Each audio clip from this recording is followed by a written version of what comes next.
একদিন ছেলেটি ঘুম থেকে উঠে দেখল তার চোখে যেন এক্সরের মতো দৃষ্টি এসেছে। এখন সে সবকিছুর আসল দাম দেখতে পারে। একদিন তার মা তাকে বাড়ি নিয়ে এলো। বাড়িতে পৌঁছাতেই তারা দেখল তার দুই ভাই যে প্রাচীন জিনিসগুলো কোটি টাকায় কিনেছে সেগুলো সব নকল। দুই ভাই গর্ব করে সেগুলো সবাইকে দেখাচ্ছিল, কিন্তু ছেলেটি বিনা দ্বিধায় সেই জিনিসগুলো মাটিতে ফেলে দিল। সে বলল এগুলো সব নকল, এমনকি এগুলো কোন সময়ে তৈরি হয়েছে তাও বলে দিল। কিন্তু দুই ভাই জেদ ধরল যে এগুলো আসল। এতে দাদু রেগে পা ঠুকতে লাগলেন। তিনি ছেলেটির কথার পুরো সমর্থন করলেন। তিনি বললেন এই নকল জিনিসগুলোর দাম $20ও হবে না। তারপর ছেলেটি তার এক্সরে দৃষ্টি চালালো। সে দেখল বাড়ির কুকুরের বাটিটাই আসলে অমূল্য। সে বাটিটা দাদুর কাছে নিয়ে এলো। সে বলল এই বাটির দাম $5 মিলিয়ন।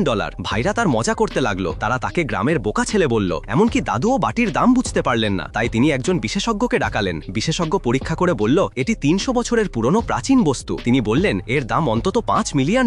তারপর বিশেষজ্ঞ সেটি কিনতে $1 মিলিয়ন প্রস্তাব দিলেন। এটা শুনে সবাই হতবাক হয়ে গেল। দাদু তারপর 3টি খাম বের করলেন। তিনি বললেন প্রত্যেককে $3 লাখ করে প্রাথমিক পুঁজি দেওয়া হবে। যে প্রাচীন জিনিসের ব্যবসায় সবচেয়ে বেশি লাভ করবে সেই হবে পরিবারের উত্তরাধিকারী। ছেলেটি প্রাচীন জিনিসের বাজারে গেল। তার শক্তি দিয়ে সে প্রতিটি জিনিসের আসল দাম দেখতে পারত। চারপাশে দেখে সে $1 মিলিয়ন সবচেয়ে দামি বস্তু দেখতে পেল। তখন সে এক দোকানদারের কাছে একটি কালি পাথর দেখল যা ছিল অমূল্য। ছেলেটি সেটি তৎক্ষণাৎ কেনার চেষ্টা করল, কিন্তু তখনই তার দুই ভাই চলে এলো। তারা কালি পাথরটি তার কাছ থেকে কেড়ে নিল, কিন্তু তারা জানতো না যে আসল ধন ছিল সেই পাথরের সঙ্গে থাকা কালীদণ্ডটি। যখন দোকানদার বলল পুরো সেটের দাম $9 লাখ, তখন ভাইরা কালীদণ্ডটি কেনার থেকে বিরত থাকলো। তারা শুধু কালি পাথরটি $6 লাখ কিনল। তাদের চলে যেতেই ছেলেটি নিশ্চিত করলো যে কালীদণ্ডটির দাম $5 মিলিয়ন।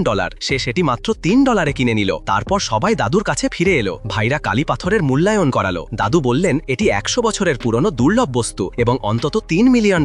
ভাইরা গর্ব করে ছেলেটিকে দেখাতে লাগলো। তারা হেসে বলল সে নাকি বাজে একটা কালীদণ্ড কিনেছে। ছেলেটি দাদুকে বলল এই কালীদণ্ডটি মিং রাজবংশের রাজকীয় বস্তু, যা 1000 বছরের পুরনো। এর দাম বাজারে অন্তত $5 মিলিয়ন।